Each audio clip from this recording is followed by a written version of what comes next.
If one voice from the grave can still call 911, what else have we been ignoring just because it's quiet?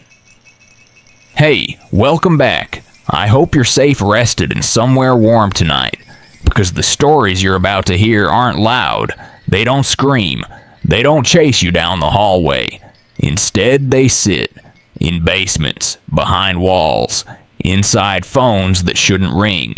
These are the stories people try to forget because they don't fit into clean boxes. 4 true cases, 4 families, 4 moments where the world got quiet right before something impossible happened. From a house that slowly unraveled a young girl's sanity to a theater that stared back through its own security feed. From a phone line that rang long after the caller was dead to the most terrifying silence ever recorded in American criminal history. None of these stories rely on blood. They rely on stillness.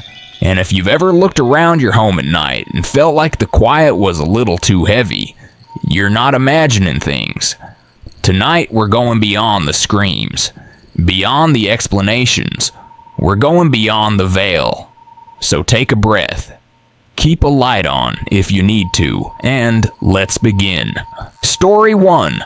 The Fraser Family Haunting. When no one believed Jamie. There's a kind of silence that only lives at the edges of new beginnings. That hush before the real story begins. In the summer of 2006, Susan Lewis thought she had finally found that kind of silence. She and her teenage daughter Jamie had just moved into a cozy home on a quiet street in Southern California. A house surrounded by clean sidewalks and orange trees, and the illusion of peace. For Susan, it was more than a change of scenery. It was a reset. A sanctuary from the chaos and noise of a messy divorce, and years of anxiety that had taken root in every room they'd ever lived in before. The home itself wasn't large, but it was enough. Enough for quiet. Enough for healing. At least that's what she believed. A few weeks later, Susan's new boyfriend Matt moved in with them. He brought his daughter Marie, who was the same age as Jamie. The girls became close, quickly sharing jokes, clothes, and playlists as if they'd always known each other. It gave Susan hope. Hope that maybe this strange new arrangement could work. That maybe fractured people could make a whole family if they tried hard enough. The early days felt golden.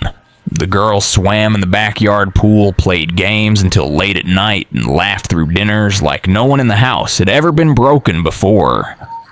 The adults tried too. Susan and Matt cooked together, planned movie nights, even argued about groceries like a regular couple. But it didn't last. And the first sign that something was wrong came not with a scream or a shadow, but with something simpler. A jar of peanut butter. It was a bright afternoon when Susan walked into the kitchen to prepare lunch. The windows were open, sunlight spilling and music playing faintly in the distance. But something on the counter stopped her. A jar of peanut butter lay tipped on its side, the lid missing. The contents had spilled out in a thick stream pooling onto the tile floor. The texture was strange. Not the sticky clump she expected, but smoother, runnier, almost like it had been melted. But the air in the kitchen wasn't hot. It was barely warm. She called Jamie into the room, assuming it was a prank or some careless accident. Jamie denied it with confusion and a laugh. Marie said the same. They had both been outside. Matt hadn't even come inside since breakfast. So who would touch the jar? Susan didn't press the issue. She cleaned the mess and forced a smile, brushing off the incident as a fluke. Something unimportant. Something not worth disrupting their fragile peace over. But the air in the house felt different after that. Thicker, heavier, like it had been waiting for someone to notice. That night they all slept uneasily. The next day brought answers Susan hadn't asked for. After a long afternoon by the pool, the family returned to the house, only to find something deeply wrong. All across the staircase from bottom to top were canned goods stacked in perfect symmetry. In the bathroom, shampoo bottles had been arranged in a spiral. Hairbrushes placed with eerie precision in the shape of a star. The microwave had been stuffed with random objects, stuffed animals, peanut butter jars, canned food. The cleaning supplies from under the kitchen sink had been pulled out and arranged in a line by height. The walls had been marked with streaks of unknown liquid, sticky and strange as though sauces or condiments had been sprayed across them. It didn't look like vandalism. It looked personal. No windows were broken, no doors forced open, no footprints, just a pattern, a message they didn't understand. Jamie blamed Marie. Marie swore she hadn't done anything. Susan looked to Matt for reassurance, but he was already narrowing his eyes at Jamie. Accusations flew subtle at first, then louder. No one wanted to say what they were all starting to think, that it hadn't been any of them. And that meant someone or something had been inside. But to believe that would unravel the whole fabric of reality they were clinging to. So they cleaned again, in tense silence. Matt refused to call the police. Susan didn't insist. They wanted normal too badly to admit they were losing it. The house watched silently as they picked up the pieces. It wasn't done. A week passed. The house remained quiet. Too quiet. Susan tried to believe it was over, whatever it had been. She even made herself believe that maybe one of the kids really had done it and just didn't want to admit it. But that was a fragile belief, and it shattered the moment the coffee spilled. Jamie had been sitting at her desk, working on a school assignment with a cup of coffee beside her. When she stepped away for a few minutes to use the bathroom, Marie remained in the room, scribbling in her notebook. When Jamie returned, her cup was tipped over and the dark liquid had soaked straight through her comforter, dripping onto the floor. She froze. Marie looked up, startled, clearly unaware of what had happened. Jamie's first instinct was to blame her, her voice sharp with anger. But something in Marie's face stopped her. The confusion was real. The fear was too.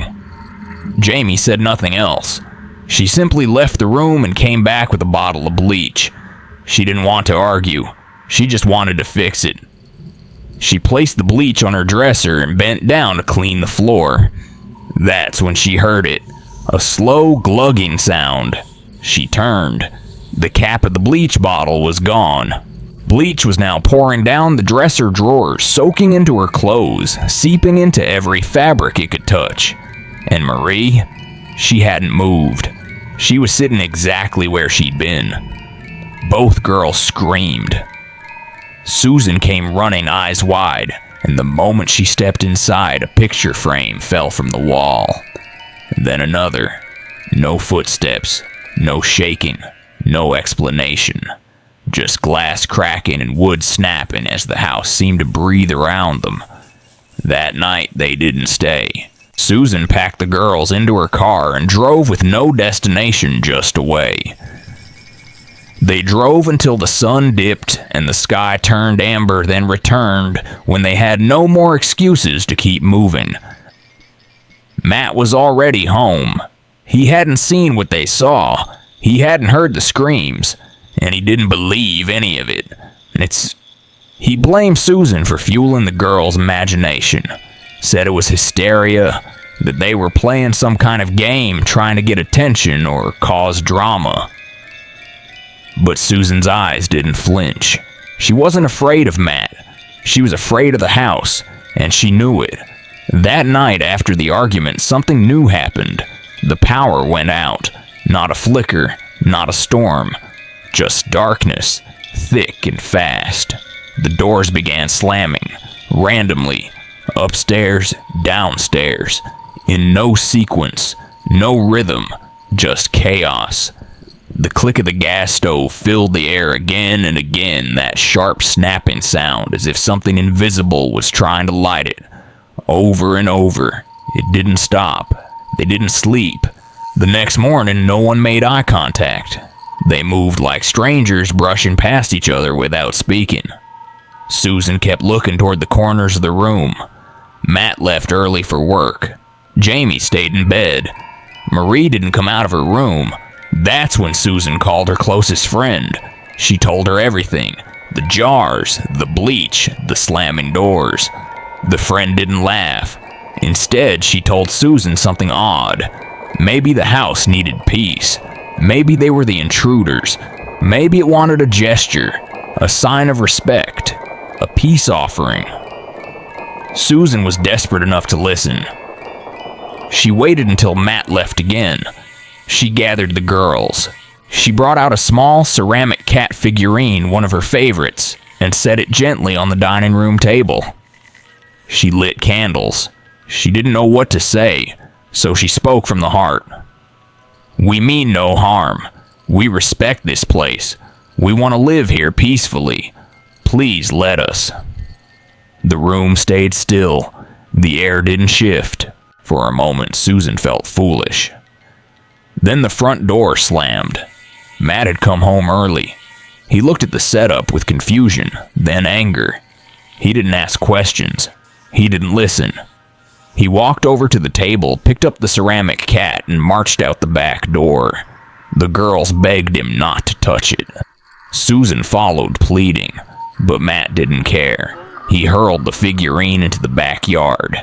It shattered on impact. Silence. They stood there, frozen. Then they turned back toward the table. Another figurine was sitting there, identical, untouched. Susan's blood went cold. The girls backed away. Matt stared, disbelieving. He stormed back in, grabbed the second cat, and smashed it on the floor with a single motion. No one spoke. No one moved. Something had been broken, not just the porcelain. That night, the house changed its tone. It no longer whispered or rearranged furniture like a misunderstood child. It roared. Jamie woke first. Her room was ice cold, the kind of cold that settles in your bones and makes your breath visible. She went downstairs for a snack, hoping food would make her feel less afraid, more normal. But when she stepped into the kitchen, the air felt wrong. It smelled wrong. The lights flickered once and went dark again. In the dim glow from the hallway, she saw it. Written in large, messy scrawls across every wall was the word, cat. Again and again, as if it had been scratched there by something that couldn't stop itself. She screamed. Marie came running, saw the writing, and screamed too. Susan followed, and when Matt arrived, still half asleep, he took one look around and turned to Jamie. "You did this. That's what he said. You found it. You staged it." Susan argued back, her voice hoarse from panic. "No," she said. "This is because of you. Because you smashed the figurine." The argument spiraled. Loud voices clashing over the evidence smeared across the walls. Meanwhile, the real horror was still unfolding. Every room in the house had been vandalized, drawers pulled out, cabinets emptied, liquids poured across surfaces. Yet no one had heard a thing while they slept. That silence, that deeply unnatural silence, terrified Susan more than the mess itself. They began to clean again, a slow, exhausted ritual. As Susan moved a mop across the floor, she noticed something strange near the sink. A footprint, large, deep, not barefoot, not from a shoe, just an unnatural indentation, too wide, too long, with no matching print nearby. It wasn't Matt's, it wasn't the girl's, it wasn't hers. She didn't say anything, not yet. Matt still wouldn't leave, said they were overreacting, that there had to be some explanation, that kids were capable of crazy things. But Susan wasn't sleeping. The girls weren't either. They stayed locked in their rooms, headphones and lights on. Marie was so shaken that Susan started letting her sleep in Jamie's room, and even then, neither girl slept more than a few hours a night. Tension thickened.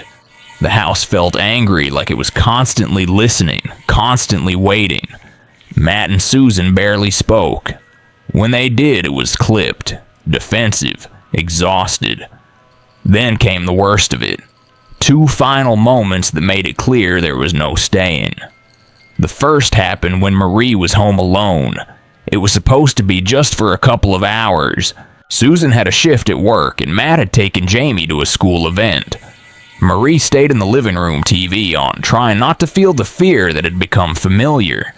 She heard the television turn off and on. At first, she thought it was a glitch.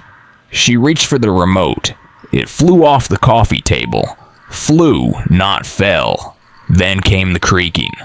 The rocking chair by the fireplace began to sway slowly at first, then faster. Marie froze. She had her camera with her always now out of reflex.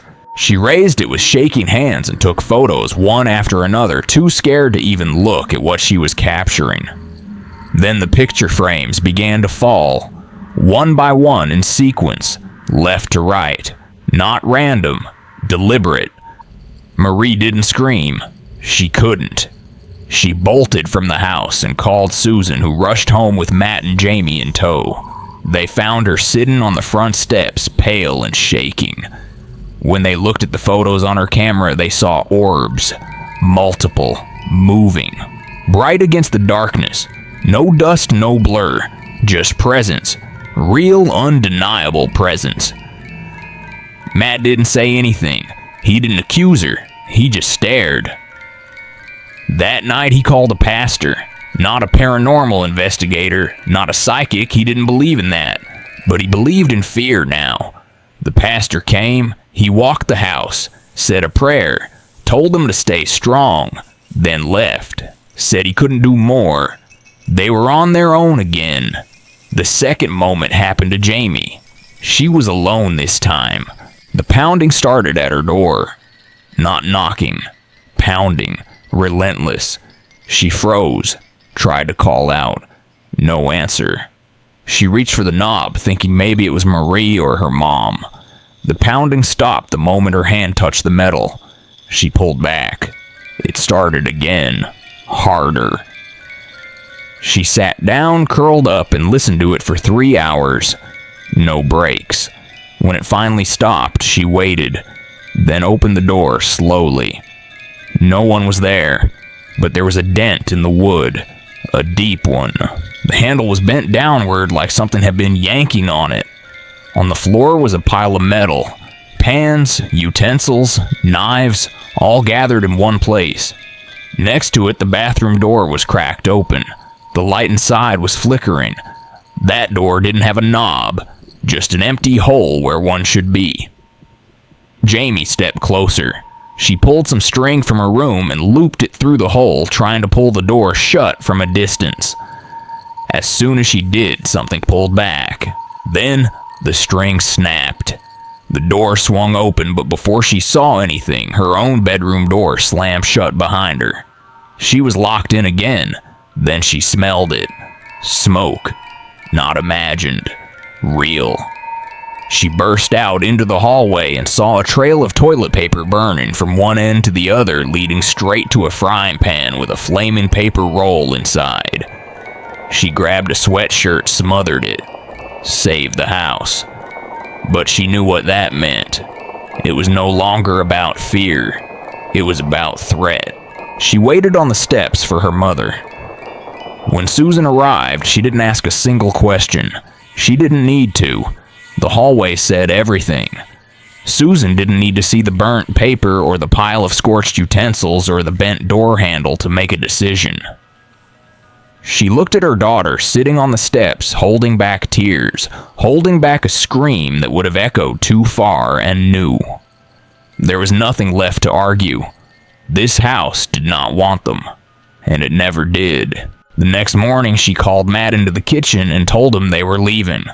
Not discussing, not debating, leaving. He stared at her like she was speaking in a language he didn't understand.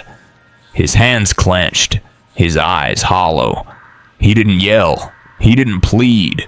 He just nodded once and walked away. He knew it too. There wasn't a single room left in that house untouched by fear. Every drawer had been opened. Every wall had been marked. Every whisper apiece had been smothered by something watching from the dark. And still, they couldn't just pack up and walk away. There was no money, no plan. Susan's finances were already stretched to their limit. Matt had been paying the utilities, but that was it. There was no escape without sacrifice, and Susan understood that, so she made the decision anyway. Over the next few days, they packed what they could. Essentials, paperwork, clothes. Most things were left behind. The girls didn't complain. They didn't even speak. Marie barely left Jamie's side. Jamie stayed in a quiet daze. Matt packed in silence. There was no big blowout, no final scare, just a dull hum of something watching, knowing it had won. Susan filed for bankruptcy the same week they left. The home sat vacant, and it stayed that way for months, then years. 5 other homes in the same cul-de-sac also went empty not long after. Some residents claimed it was the market. Some said it was bad energy. No one knew for sure, but no one stayed.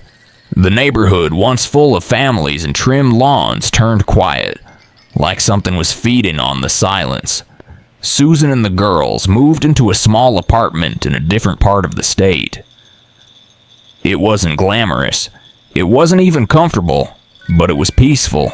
No knocks, no rearranged objects, no fires, just quiet. And for the first time in years, that quiet didn't feel threatening. It felt earned. Matt moved out not long after.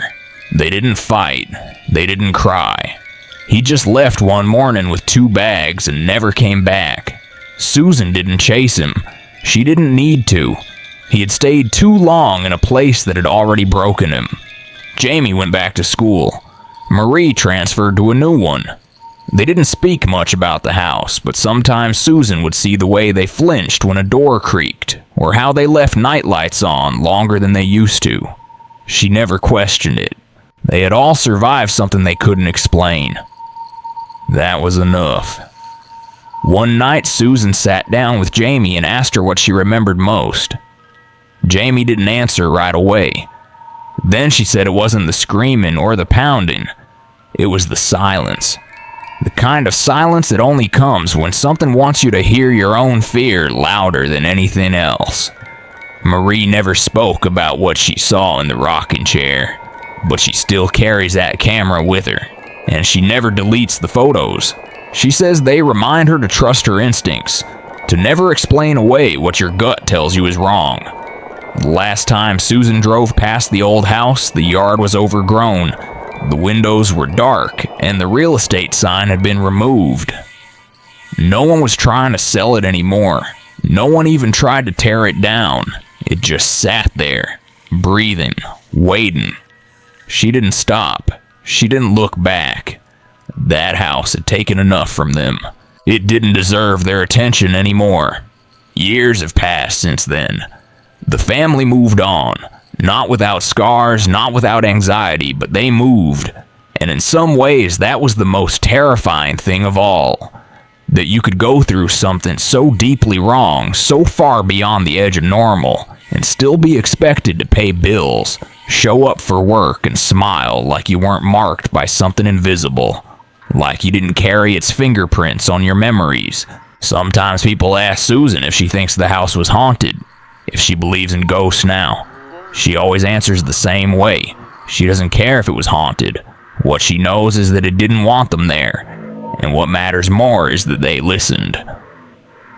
Because some houses are just houses, but others are warnings built into walls. Others are things wearing the shape of home.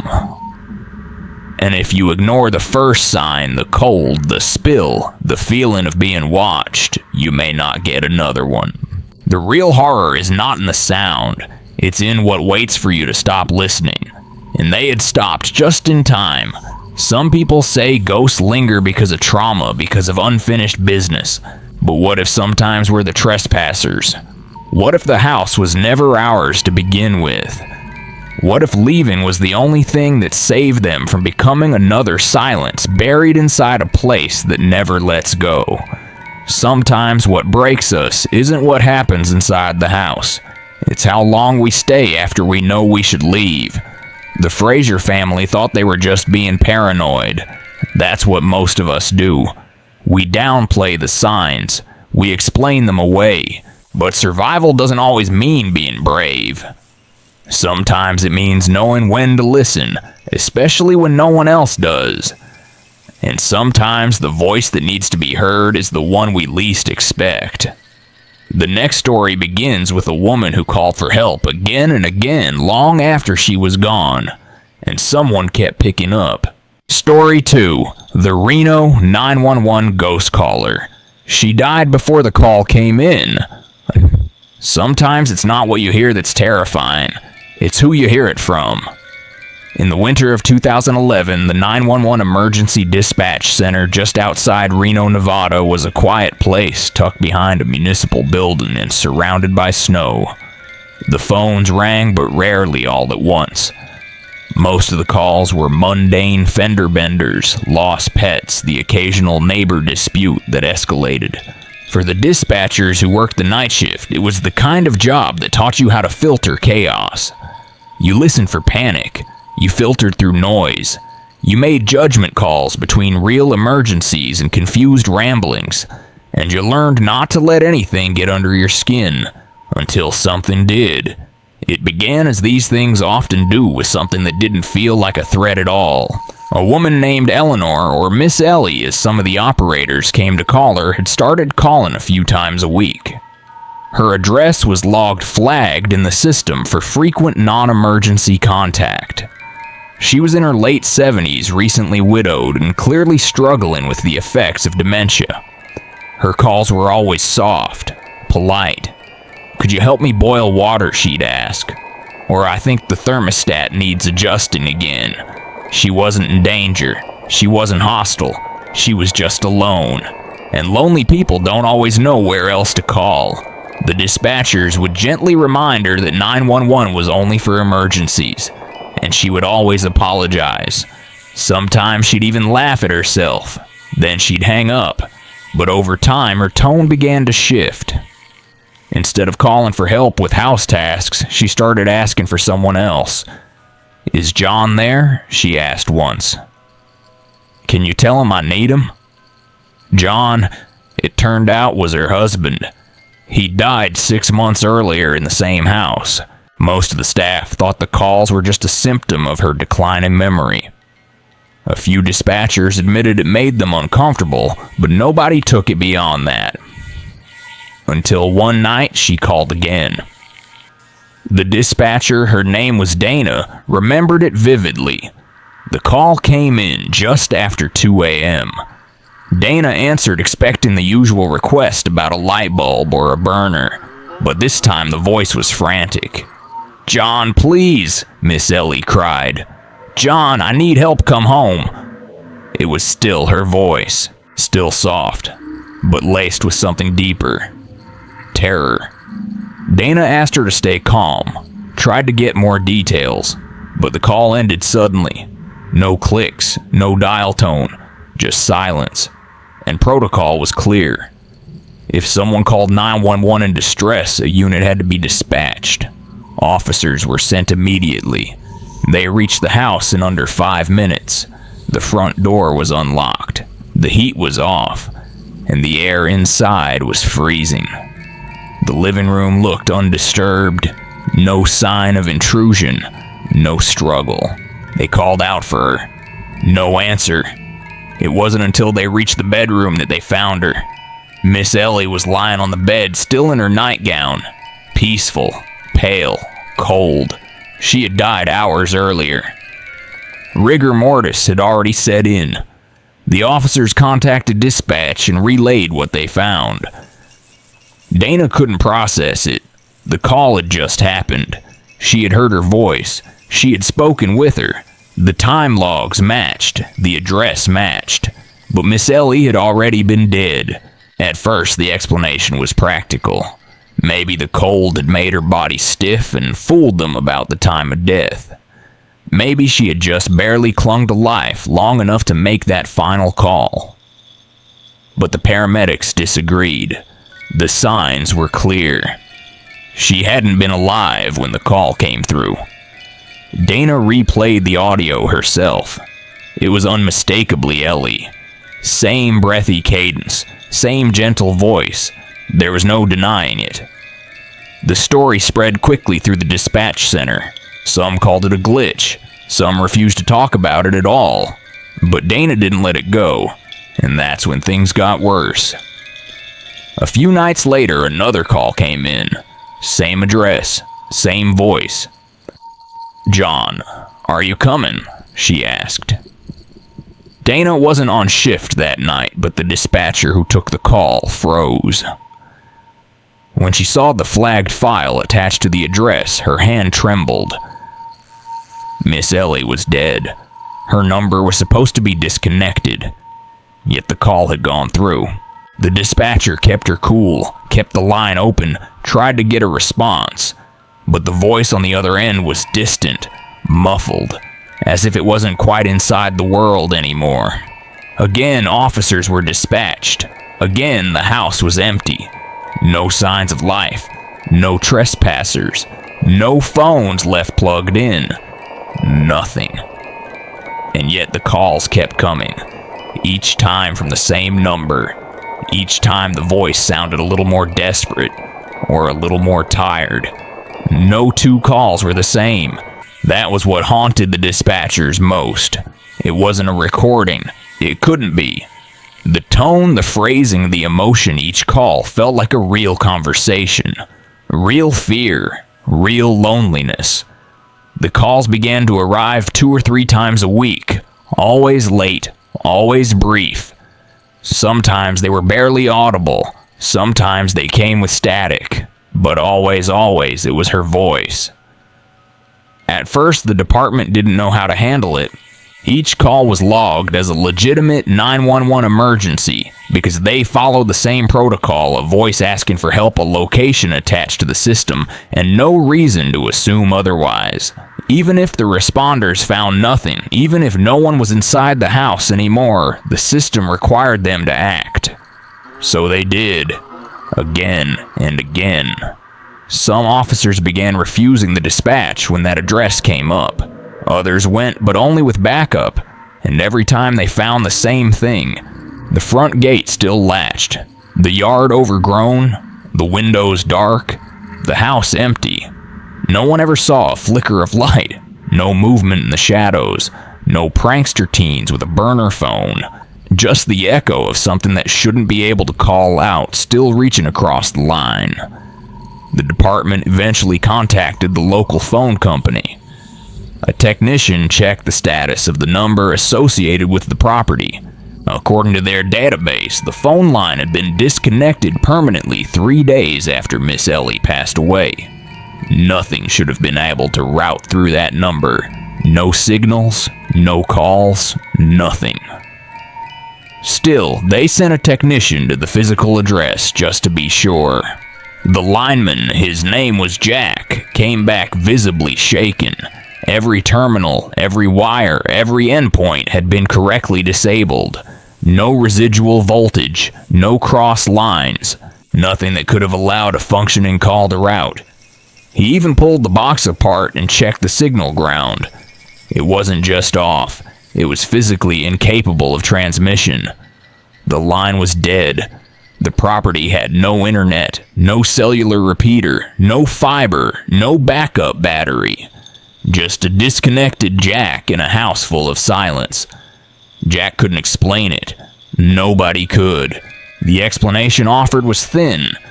Something to ease paperwork more than minds. Maybe an old voicemail had glitched and rebounded. Maybe a line in the switchboard system still had a digital signature cached somewhere. But even the techs didn't believe that. There were too many calls, and every single one was unique. If it had been a looped recording caught in a queue, they would have heard the exact same sequence over and over. But these calls weren't the same. Sometimes she sounded lost, sometimes frightened. Sometimes she would pause mid-sentence like she was hearing something in the room with her. Sometimes she whispered. One night she just kept repeating the same phrase. He never came. He never came. Other times the only thing she said was his name. John. Just John. Again and again. Not always loud, not always clear, but always raw. The call stopped for 4 days in early spring. Everyone noticed. It was the longest silence since the first call came through. Some of the dispatchers said they'd started to relax. Maybe it had finally ended. Maybe they'd been hearing things. But Dana didn't believe that. She checked the logs every morning just to be sure. On the 5th night at 2:11 a.m., the line rang again. The dispatcher who picked up swore she felt a sudden cold when she pressed the headset to her ear. Not air-conditioned cold. Not, I left the window open cold. A kind of emptiness that settled into her skin. The voice came through the line. Weak. Breathy. He's not coming, is he? It was the only thing she said before the line went dead. No click, no drop in signal, just ended. Like someone took a pair of scissors to the call. For some reason, that was the call that changed the atmosphere in the dispatch center. It wasn't the creepiest one. It wasn't the loudest. But it made the people who heard it realize something they hadn't admitted yet. These weren't just echoes. They were feelings. Coming through the line, the dispatcher started documenting emotional tone. One wrote in her report that the voice sounded flattened, like something dragging its soul across gravel. Another said the voice had emptiness behind it, like a room with no walls, no ceiling, just black. People stopped answering the number if they could avoid it. Some started recording prayers into the receiver before hanging up. They didn't think it would help, but it felt less cruel than doing nothing. Eventually, the department tried to trace the origin of the calls through the cellular network, even though there was no SIM, no tower ping, no logical origin. Every trace came back as unresolved, as if the signal had no path, just emerged, existed, and vanished. The final straw came 2 months later. The house had sat vacant for almost a year at that point. Sometime in early November, it caught fire.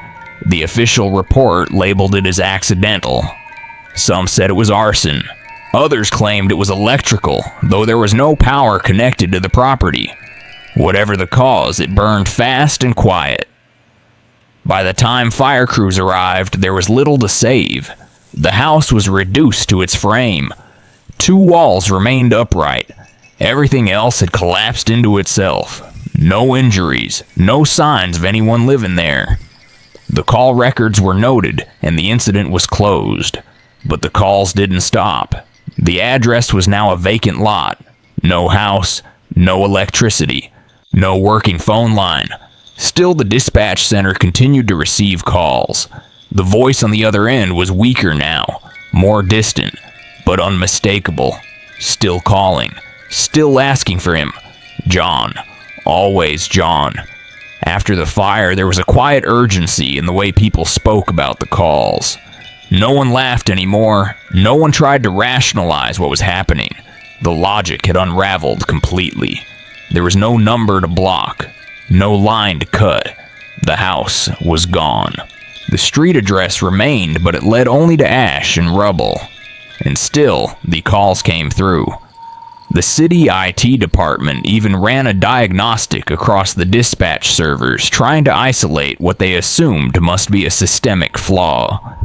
They wiped logs, purged cache files, refreshed every protocol. Nothing changed. The call still came through the official system, time-stamped and sourced from the original number.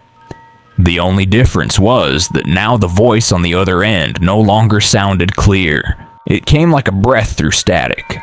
Sometimes the words were buried, sometimes they repeated, but every call had one thing in common. She was still calling for him. John, please, I'm waiting. Then static, then silence. Some dispatchers said they began dreaming about the calls, not just hearing them, but being inside them. They described black hallways, endless ringing, no lights, no source, just walking toward a voice that never stopped asking, never stopped hoping. One dispatcher, a man who had been on the job for over a decade, quietly requested a transfer to traffic control. Another took medical leave for emotional exhaustion. Even those who never answered the calls said they could feel it in the room whenever the phone rang from that number. Like the room got heavier, like time bent just a little. Dana stayed. She never asked to leave.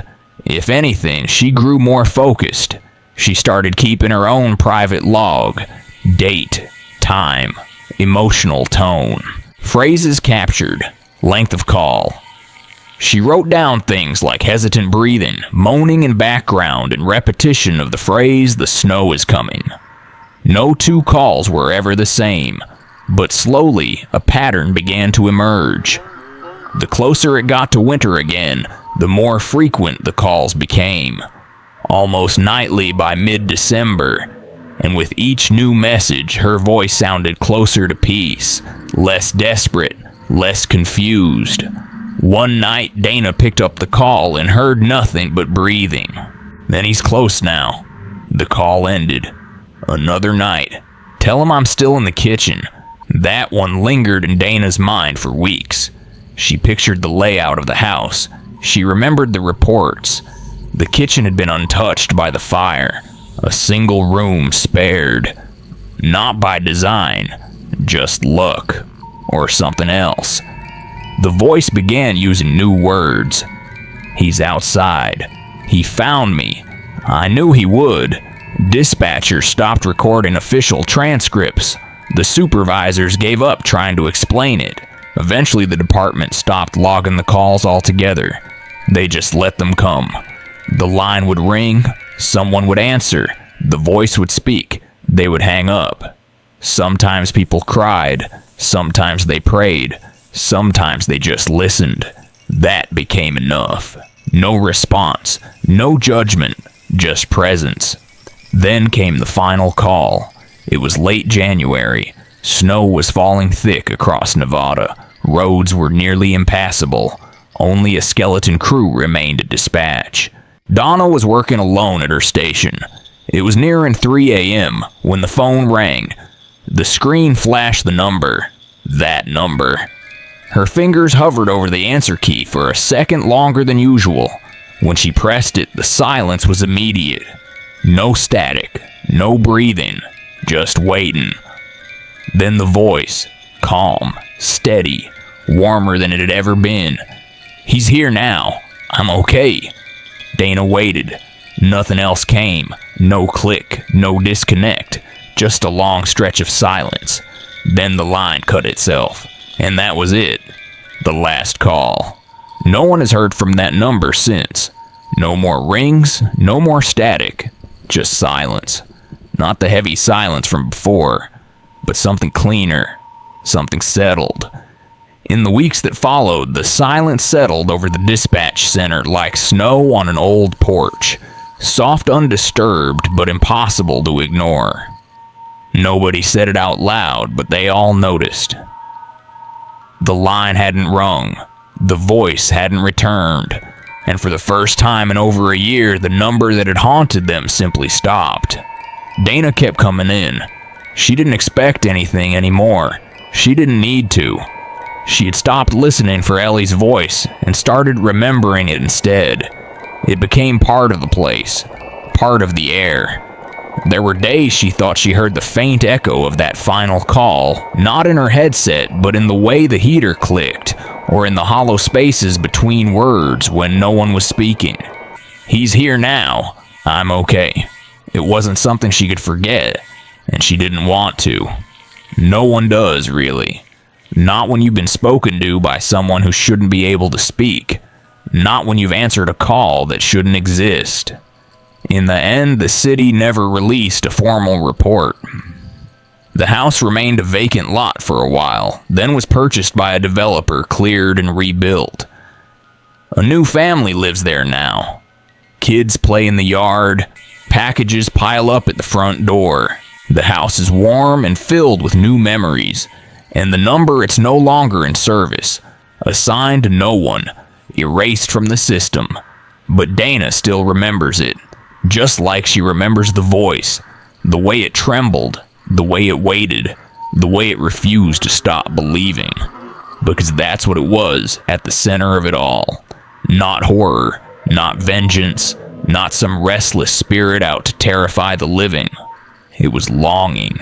Simple, profound longing. A woman waiting for her husband to come home. A love that reached across static, across time, across everything we thought we understood about life and death. And maybe that's why it stayed with everyone who heard it. Not because it was frightening, but because it was familiar. Because everyone at some point in their lives has called out into the dark, hoping someone would answer. Maybe Miss Ellie just called longer than most. Maybe she stayed on the line because she couldn't bear to hang up. Or maybe, just maybe, John finally heard her. Finally picked up. And that was all she needed. No more words. No more messages. Just one final connection. Just peace. Some people believe ghosts linger when there's unfinished business. Some think the veil between the living and the dead gets thinner when grief is strong enough. But maybe it's something else. Maybe the most powerful thing about love is that it refuses to obey the rules. It lingers. It echoes. It dials again and again until someone picks up. And when they do, it's not about haunting anymore. It's about release. The line goes quiet, the voice fades, and the silence finally makes sense. Because some calls aren't meant to be answered. They're meant to be heard. Once. Clearly. Fully. Before the static takes over. Before the line finally hangs up. Maybe it's not so strange that a voice could linger on the line. After all, some places hold on to what we leave behind. And in Miss Ellie's case, maybe the call wasn't about being saved. Maybe it was about not being forgotten. But what happens when a place doesn't want to be heard? When instead of voices, all it gives you is a stare. The next story doesn't begin with a scream. It begins with a man watching a screen and realizing the screen was watching back. Story 3. What watches back? The Salt Lake security footage, nobody can explain. Some buildings aren't haunted because someone died in them. Some are haunted because someone was ignored inside them. The downtown district of Salt Lake City isn't the kind of place where you expect real fear. Coffee shops line the sidewalks. Streetcars hum past bookstores and record shops. The skyline is modest, clean, and safe. But just off Main Street, tucked between two office towers that cast long shadows over it each afternoon, stands an old theater. The building itself is beautiful vintage marquee gilded doors, original balcony velvet seats preserved like museum pieces. Restored in the early 2000s, it was meant to be a symbol of the city's connection to its artistic past. But after hours, when the shows ended and the guests were gone, it became something else. Something that watched. Morgan was an overnight security guard there. He wasn't the first, but he stayed the longest. Most people who took the job didn't last more than 2 weeks. Not because the work was hard, it wasn't. The cameras covered every hallway. The lights were motion triggered. The building was silent after 1 a.m. All you had to do was watch, and that's exactly where the problem began. It started like most stories like this do, with something you could ignore if you wanted to. Morgan was doing rounds in the East Corridor one night when he heard a single cough from the main auditorium. A dry old man kind of cough. Just once. Short. Forgettable. But the theater was empty. He walked in with his flashlight anyway. Nothing. The lights didn't flicker. No breeze. No one in the seats. Still, he checked the whole room. Row by row. Nothing. He made a note. Kept walking. A few nights later, he heard it again. Same cough. Same seat area. Same silence when he arrived. That was when he started watching the monitors more carefully. Each camera in the auditorium had a small timestamp in the corner, and he learned to scroll back 30 minutes and play it on loop just to be sure he wasn't missing anything. One night, while reviewing footage, he paused. Camera 3, fixed on the center of the room, had something in it. Not movement, not noise, just a shape, a figure.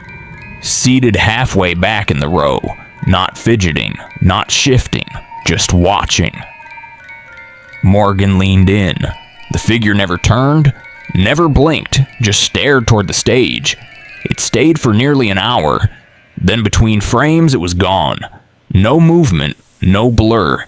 Just there in one frame, gone in the next. Morgan checked the live feed. Empty, of course. He scrolled back, hit play, but this time nothing. The recording was missing. A 48-minute gap. Corrupted. No signal. Just a glitch, he told himself. Still, he logged it. Data loss. Possible artifact on earlier footage. He didn't report the figure. Didn't need the eye rolls, but he told Dave. Dave was another night guard. Older, quieter, practical. The kind of guy who didn't believe in ghosts, didn't even believe in luck. But he believed in cameras. And after seeing that first, still just the silhouette in the seat, he started reviewing footage too. That's when he saw it. 2 weeks later. Same camera, same seat. But this time the figure turned. Just slightly. Not much. Just enough that you could see the shine of two eyes reflecting the red glow from the emergency exit light. Dave said it felt like being stared at through the screen. The way animals stare. Too focused. Too still. He called Morgan at 2:43 a.m. Didn't even say hello. Just check camera 3 right now. Morgan did. The seat was empty. Of course, they went to check in person. Both of them. Just to shut the feeling down. The theater smelled like velvet and dust. Nothing moved.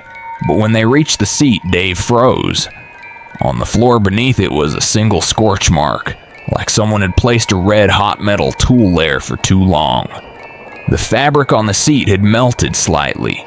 Not enough to notice in daylight, but enough to smell.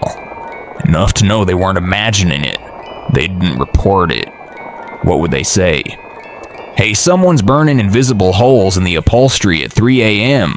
Instead, Dave logged it as damage from previous restoration attempt, then requested a shift transfer. Morgan stayed. He didn't know why. Maybe because he'd already seen it once. Maybe because something in the silence had changed. Like the theater was holding its breath. Waiting. He started walking the corridors less. Started watching the screens more. He noticed lights going off by themselves. Only in the wings. He noticed exit signs dimming whenever he looked directly at them through the monitor. And then he noticed something new. Camera 5 trained on the back hallway near the stairs to the basement had a strange delay. When he moved past the sensor in real life, it registered a full 3 seconds later on the monitor. Like the building itself was watching him through old eyes.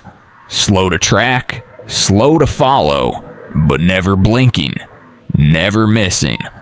That's when he decided to check the basement. He hadn't gone down there since his first orientation tour. It was just a boiler room, a few storage closets, and a crawl space nobody used anymore. But the last 2 cameras on the board had started glitching in sync. Always around 3:13 a.m., always for exactly 17 seconds. And when the footage resumed, it felt wrong. Like the frame rate had dropped. Like the image was breathing. The door to the basement wasn't locked. It never was. But it creaked like something ancient, like it hadn't been opened since the day the concrete was poured. Morgan hesitated before touching it, not because he was afraid of what he'd find down there, but because he wasn't sure he'd come back up the same. He turned on his flashlight, stepped through, and let the door shut behind him. The hallway descended in a narrow slope lined with old bricks and a low, oppressive ceiling. The air smelled like metal and mildew, but beneath that was something harder to name, like wet wood and old film reels. He passed storage crates, old props in broken crates, mannequins draped in dust-covered costumes. Nothing moved, but every time he took a step, he swore the echo wasn't in sync. As if there was a second set of footsteps just slightly out of rhythm with his own. Halfway down, his radio hissed. Static, then silence. The moment he reached the boiler room, both flashlights, his and the emergency wall light, flickered. For one brief moment, the entire basement went black, and in that darkness, Morgan heard something. It wasn't a voice, not breathing, just movement, not heavy, not dragging, not running. Something light, soft, like someone shifting their weight behind a curtain. Then the lights came back. He scanned the room. Nothing. No heat signatures, no signs of entry. But in the back corner, near a pile of broken theater seats, he found something odd. A burned handprint on the concrete wall, blackened, full palm, as if someone had pressed a red hot iron hand against the surface and held it there. No smudging, no soot, just the mark. He reached out, hovering his fingers above it. The wall was cold, but something about that silence made his ears ring. He didn't touch it. He backed away, returned to the door, and didn't look back. Upstairs, the monitors had gone dark for exactly 17 seconds. When the footage returned, the hallway camera showed something he couldn't explain. As he walked past the storage closet on his way back, the feed captured a second shadow moving behind him. Not his, not matching his stride. Something taller, slower, its head tilted slightly toward him. But when he paused and turned in real life, there was no one there. The shadow disappeared. That night, Morgan didn't finish his shift. He called the supervisor, said there'd been a power outage in the lower levels, and it would be unsafe to continue alone.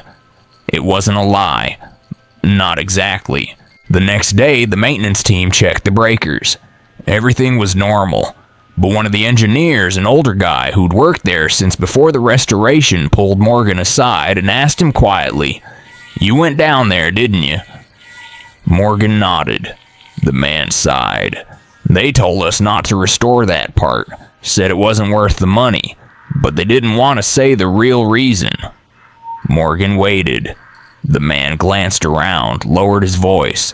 "Back in the 40s, before any of us were born, a guy burned to death down there. Part of the crew. Was working with a fuse panel or something.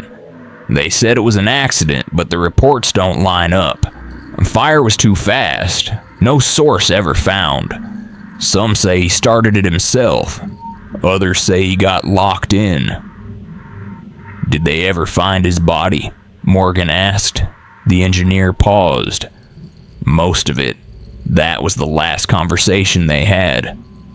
Morgan didn't go back to the basement, but the theater didn't need him to, because from that night on, the activity moved upstairs. It began subtly. Exit lights flickering when he looked directly at them. Camera angles slightly shifted, and a growing unease in the control room, like the screens were watching him back. One night, while reviewing footage, he caught something impossible. Camera 3 again. Same fixed angle on the auditorium, but this time the feed began to warp, like heat rising off asphalt. At first, he thought it was compression error. Then the distortion began to take shape. A figure seated where the scorch mark had been. Same row, same seat, except this time he could see more detail. Shoulders hunched forward, head bowed, one hand gripping the armrest tightly. The face was not right, not smooth, not human. Melted, flesh scorched and fused, one eye milky white, the other absent. The figure looked up slowly as if hearing Morgan's breath through the screen, and then frame by frame turned its head and looked directly into the camera. The feed cut to black.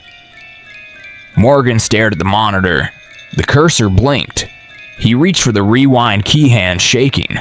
The system wouldn't respond. Then the feed resumed like nothing had happened.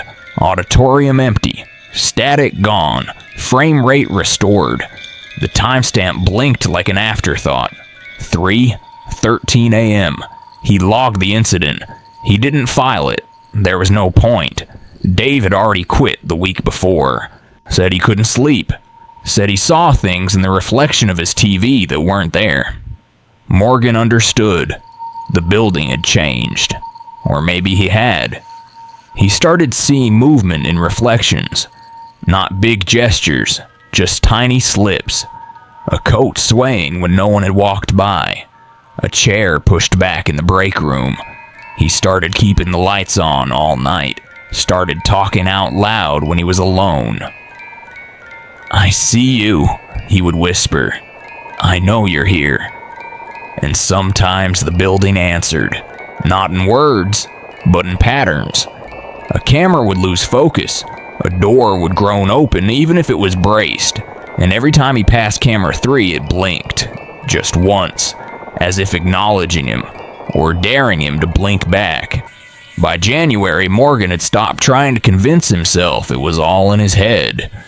The building had made itself clear. It didn't want to be ignored anymore. And Morgan had made the mistake of looking too long.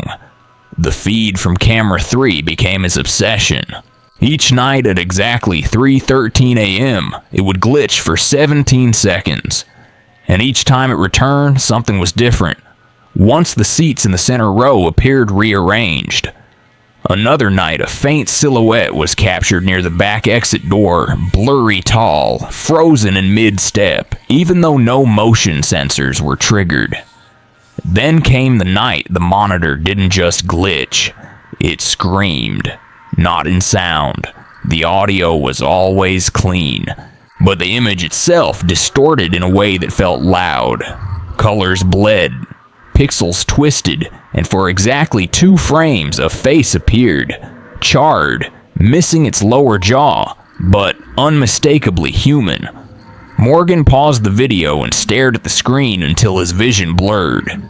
He didn't call anyone, didn't even document it this time. He just whispered under his breath, "What do you want?" The light above his desk flickered. The hallway monitor clicked to static. He didn't move. He was no longer afraid in the traditional sense. He was too deep for that.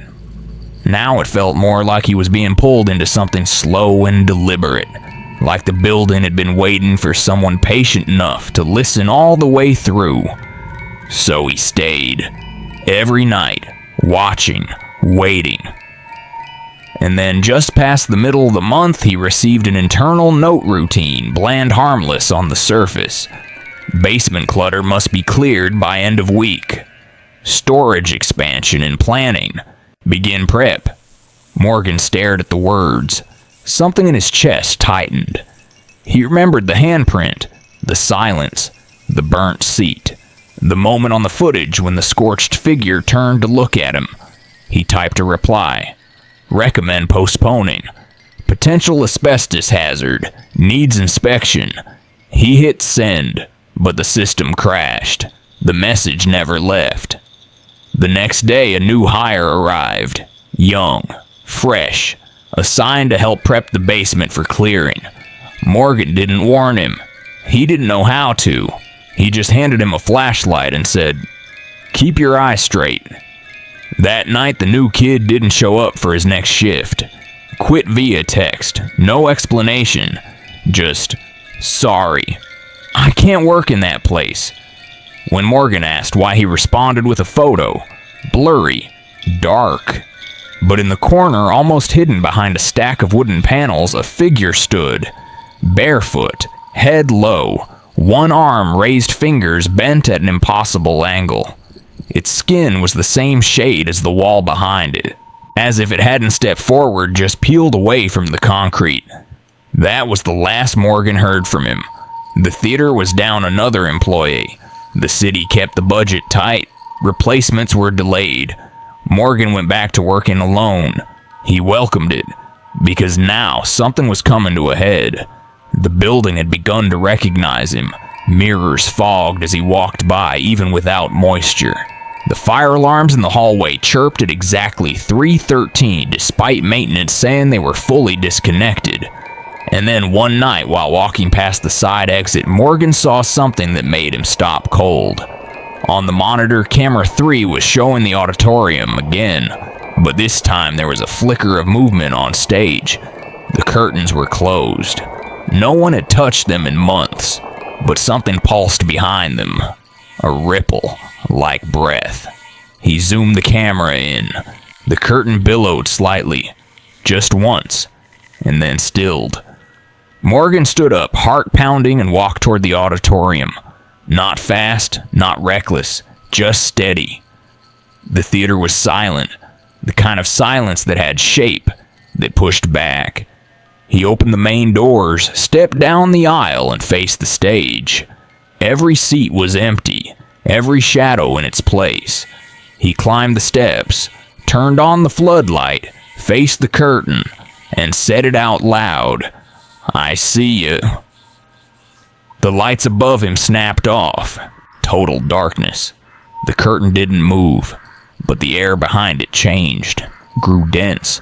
The silence became sharp like a blade against glass. Morgan reached out and pulled the curtain back. Nothing. No one. Just the backstage. Prop tables, ladder, an overturned chair. But the air had weight, like it was holding its breath. Morgan stood there for a long time, staring into the darkness, waiting for it to blink first. It never did. When he turned to leave, every seat in the audience was empty except one. Center row, third from the aisle.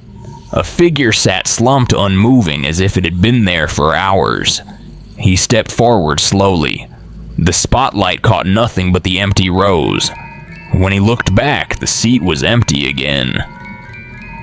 That was the first night he filed a blank report. No incidents, no anomalies, just silence. But deep down, he knew the building had shifted.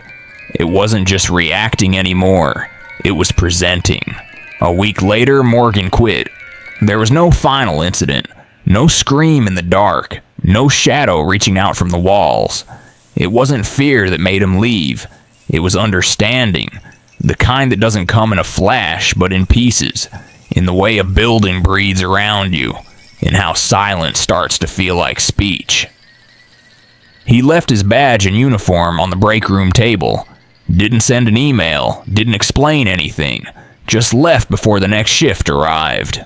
The city replaced him within 3 days. The new hire lasted 6, then another came. They stayed 2, then none. The job posting remained up for months, always labeled open, never filled for long. And the theater, it never closed. Shows went on. Audiences laughed and cried and applauded beneath the same ceiling that watched Morgan every night. No one in the seats ever saw anything strange. No one backstage ever mentioned the cold that clung to the stairwells. But the cameras knew. The monitors still blinked at 3:13 a.m. Camera 3 still glitched for 17 seconds. And every so often in the dead of night, a figure still sat in the third row from the aisle. Sometimes hunched forward, sometimes still, sometimes if the lighting hits just right, looking straight into the lens. The control room holds the recordings. Some are missing, some refuse to play, but one clip remains. The one Morgan never filed. A still image frozen in the archive, buried under generic timestamps and blank tags. It shows the auditorium, empty, almost. In the back row beneath the old red exit light is a man, or what's left of one, blackened face, hands melted into fists. He's not looking at the stage, not watching the performance. He's looking straight into the camera. Some buildings aren't haunted by who died there. Some are haunted by who was ignored. And maybe the real horror isn't that something watches from the dark. Maybe it's that it learned to stare back. We like to think we're in control when we're the ones holding the flashlight, the ones monitoring the cameras. But control is fragile, especially when the thing we're watching never blinks. And sometimes the scariest part isn't what we see, it's how long we refuse to look away. But our final story tonight isn't about watching, it's about pretending. Pretending everything is fine, pretending someone you love could never do what they did. And when all that pretending breaks, what's left behind is silence. One house, one night, 6 shots, and no one woke up. Story 4. The Amityville Massacre. 6 shots. No one woke up. What kind of house lets you sleep through 6 gunshots? That was the question people kept asking. Not because they wanted an answer, but because the lack of one terrified them. On the surface, the home at 112 Ocean Avenue looked perfect. A grand colonial-style 2-story house in the quiet town of Amityville, New York. It had white siding, black shutters, and a detached boathouse that rested quietly on the edge of a canal. This wasn't the kind of place you'd expect to find blood on the walls. But on the morning of November 13th, 1974, police entered that house and found 6 people dead. All of them members of the same family. All of them shot one by one while they slept. No signs of struggle, no defensive wounds, no one had moved, and the killer, he hadn't run. He had walked into the police station and calmly told them his family had been murdered, then changed his story again and again, until finally Ronald Butch DeFeo Jr. admitted what no one else could fathom. He had done it, all of it. His father, his mother, his 2 brothers, his 2 sisters, one by one, while they slept. And no one in the house, not a single person, had woken up in time to stop him. Ronald Jr. was 23 years old at the time. Tall, lean, and quiet. He lived with his family, worked at his grandfather's car dealership, and on paper had everything going for him. But inside the house, things weren't perfect. The DeFeos were known in the neighborhood as reserved, private. Ronald Sr. was strict, a man who believed in control, in order, in absolute authority. His wife Louise rarely contradicted him, and the children Dawn, Allison Mark, and John Matthew were disciplined and quiet. Behind closed doors, the house was ruled by tension. Ronald Jr., the oldest, bore the brunt of his father's expectations. He struggled in school, fought with his father constantly, and eventually drifted into a haze of drugs, alcohol, and outbursts. He was known to lash out, to steal, to lie. But the family kept it quiet. Like the house itself, neat on the outside, cracked on the inside. There were signs, warning shots, but they were muffled by the need to appear normal. And so, on that cold November night, no one expected what was coming. According to the official timeline, Ronald Jr. took a .35 caliber Marlin rifle from his room sometime around 3:00 a.m. He walked first to his parents' bedroom and fired. His father was shot twice in the back, his mother once in the head. He then went to his brother's shared room and fired again, then to his sister's. Each victim was found face down in bed as if they hadn't stirred at all, as if they never knew what hit them. And outside the house, nothing. No neighbors heard screams, no barking dogs, no panicked footsteps, just stillness, like the house had swallowed the sound. When police questioned Ronald Jr., he first claimed the murders were mob-related. Then he said a hitman did it. Then he blamed it on voices, on something in the house. Eventually, under pressure, he admitted pulling the trigger, all 6 times. No remorse, no real explanation. But in later interviews, he told a different story. He said a voice had spoken to him from the basement, that it told him what to do, that it wouldn't stop, that it whispered things he didn't want to hear, and eventually he gave in. The problem was no one could prove or disprove it. There were no signs of mental illness in his medical record strong enough to explain it away. No clear motive, no large insurance policy, no history of abuse beyond emotional control and strict parenting. But still, people ask the same question.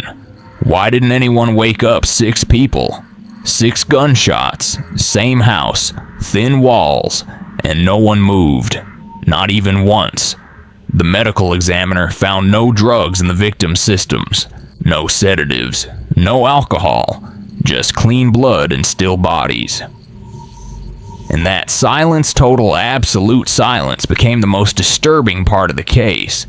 Not the murders themselves, but how easy they had been. How little resistance the house had given. In court, Ronald Jr.'s defense team claimed insanity. They leaned into his shifting stories, his hallucinations, his emotional outbursts.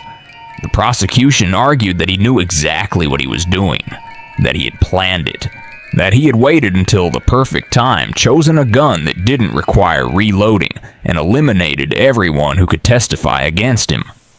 The jury agreed. He was convicted on 6 counts of second-degree murder and sentenced to 6 consecutive life sentences. But the story didn't end there. Ronald DeFeo Jr. never left prison. He lived out the rest of his life behind concrete walls and metal bars, still changing his story from time to time. In one version, he blamed his sister Dawn for the murders. In another, he claimed a demon had taken control. He once said he had no memory at all. But the truth didn't shift with his words. The truth was 6 caskets, 6 names etched in granite, and a house that never forgot what happened inside its walls. The murders shocked Amityville, but it wasn't until 13 months later that the story started to mutate into something darker, something stranger, because that's when a new family moved in. George and Kathy Lutz, newly married, both with children from previous relationships, had been looking for a bigger home. They wanted space. They wanted quiet. They wanted a future. What they got was Amityville. They knew what had happened there. The price was lower than average, and the realtor didn't hide it. She told them about the DeFeos, about the murders, about the reputation. But the Lutzes didn't believe in curses. They believed in fresh starts. They bought the house, moved in with their kids just before Christmas of 1975, and 28 days later, they ran. They never gave a clear list of reasons. Not then. Not all at once. But over time, fragments of their story surfaced cold spots in the house, even when the heater was on. Doors that locked by themselves. Slime that oozed from the walls. A cross on the wall that turned itself upside down. Flies in the sewing room. Voices whispering at night. George waking up at 3:15 every morning around the same time Ronald Jr. had begun his killings. Kathy levitating. The youngest daughter talking to an invisible friend named Jody, who appeared as a pig with glowing red eyes. A priest who came to bless the home and heard a voice scream, "Get out," before he fled. It was a catalog of horrors, but the Lutzes didn't stay long enough for any of it to become routine. On the 28th night, they packed what they could, left the rest, and never returned. The house was still standing. But whatever had lived there, real or imagined, had done its work. Skeptics were quick to respond.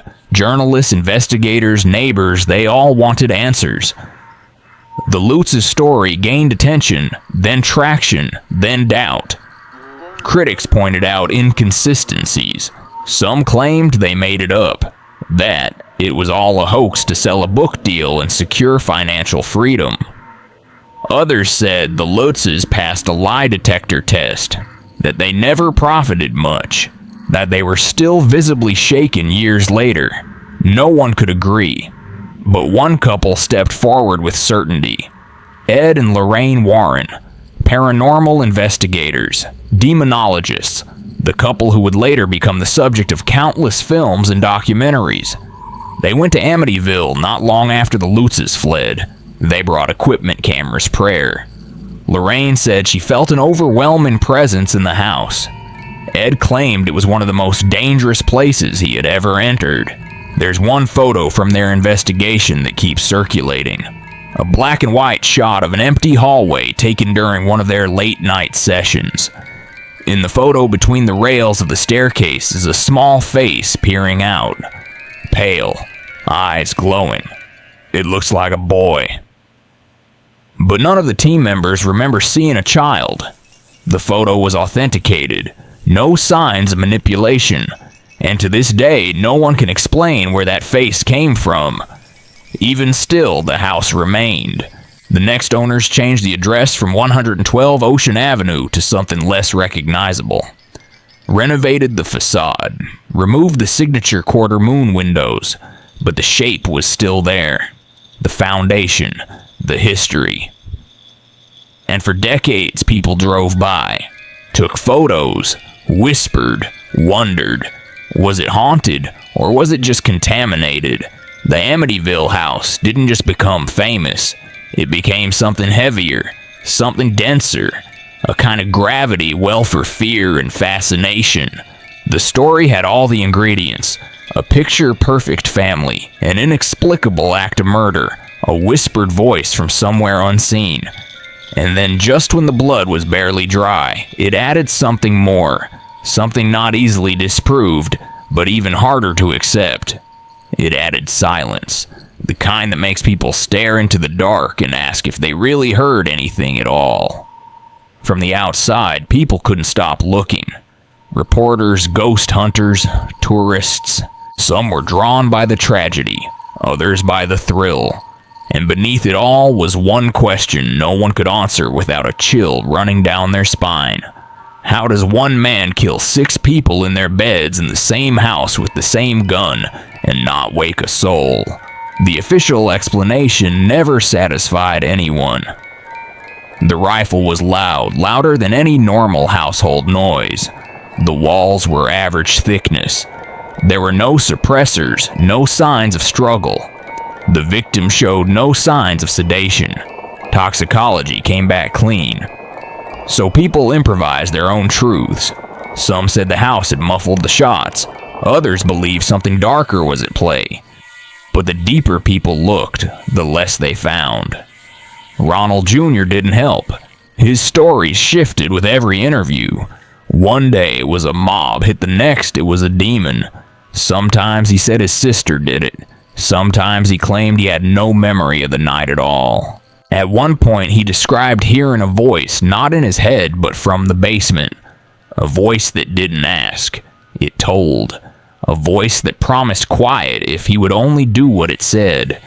A voice that stopped the moment the last body hit the floor. No investigator could prove he was insane. His defense team tried, but mental health experts were divided. Some said he had signs of antisocial disorder. Others said he knew exactly what he was doing. The jury believed the latter. 6 life sentences. No parole, but the house wasn't sentenced, it stayed. Then came the Lutzes and the chaos turned commercial. The media spun their 28-day stay into legend. Green slime, levitating beds, glowing pigs, whispering voices. The story was sensational, maybe too much so. Almost cinematic. That's because it quickly became exactly that: a book deal, then a movie, then a sequel, then more. People started to call it fake, a hoax, a story invented to cash in on death. And maybe it was. But that didn't explain everything. Because people who live nearby began to report strange things too. Not hauntings, not demons, just feelings. An unease walking past. Lights seen from the road when no one was home. A weight like something behind the walls was holding its breath. One night, a former police officer who had responded to the original crime scene returned to the house. He didn't go inside. He stood outside for 10 minutes, then walked away. When asked why, he said he didn't recognize the house anymore. Not because it had changed, but because he had. The things he saw in the bedrooms had never left him. Not the blood, not the bodies, but the way everything was arranged, as if someone had set the stage for a story no one wanted to hear. The neighbors tried to quiet it down, tried to get on with their lives, but every time the address was mentioned, every time a new documentary dropped, they were pulled back into it. Some moved away, others stayed refusing to let the fear win, and through it all, the house just stood there, silent, untouched, unmoved. Years passed. New families came and went. Some stayed for decades, swearing the place was perfectly normal. Others moved out after months, citing reasons they refused to explain. The new owners changed the address, changed the appearance, but history doesn't care about paint color. The bones of the house were still the same, and the silence, it remained. Silence was always the strangest part. The idea that 6 people could die in their beds one after another without a sound, that the youngest children didn't scream, that the neighbors didn't hear a thing, that no one, not even the family dog, reacted. It didn't sit right. It never did. One paranormal researcher once said that if evil were real, it wouldn't need to be loud. It would be efficient, precise, surgical. It wouldn't rattle chains or throw chairs. It would wait for the right night, the right mind, the right weakness, and then it would whisper. And maybe that's what happened in Amityville. Maybe the house didn't create the monster. Maybe it simply allowed him. To some, that's more terrifying than ghosts, because you can avoid haunted places. You can ignore cold spots and creaking floorboards. But what do you do when the horror isn't a spirit? What if the house just lets you become what you already were? Ronald Jr. died in prison. His last stories were as contradictory as his first, but the house is still standing, and people are still talking. Some claim the story was overblown, that evil doesn't seep into wood and walls, that trauma doesn't cling to plaster, that buildings don't breathe. But anyone who's lived in a place that feels wrong without a reason, without an explanation, knows better. Amityville never gave us answers. It only gave us questions we couldn't look away from, and that more than anything is what keeps it alive. Some houses don't hold spirits. They hold silence, not just the kind that fills empty rooms, but the kind that lives in the cracks. The kind that waits and listens and amplifies whatever darkness is already there. Ronald Jr. may have pulled the trigger, but the house was the one place that made sure no one else moved, no one screamed, no one ran. It wrapped every shot in a blanket of stillness and let it happen without interference, and maybe that's what evil really is. Not always chaos, not always rage, but complicity. Something that stands still while wrong unfolds and says nothing. Because the silence in Amityville wasn't just strange, it was strategic. 6 lives ended with mechanical precision in a place built to feel safe. And when the killer tried to explain himself, he didn't talk about hate. He talked about voices, about pressure, about something in the walls that whispered things he didn't want to hear.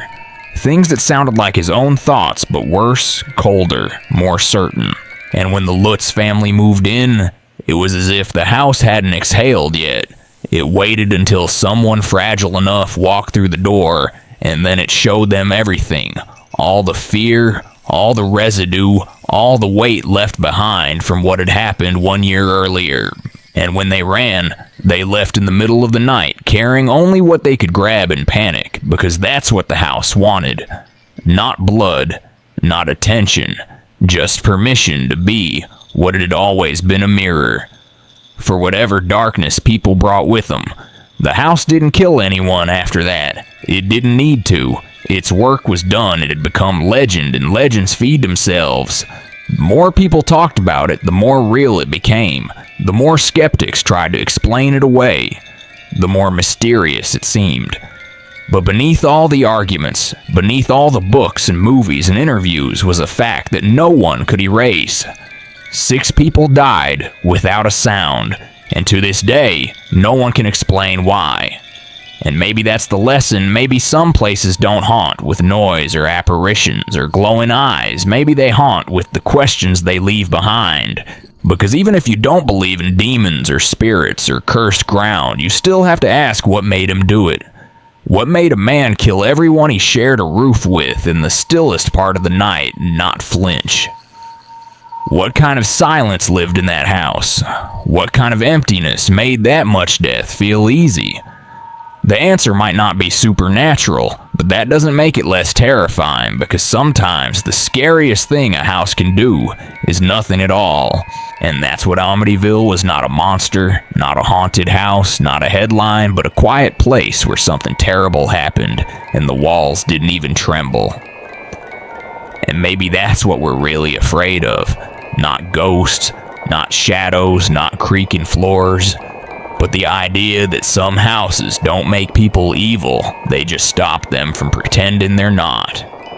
Maybe that's the real horror of Amityville.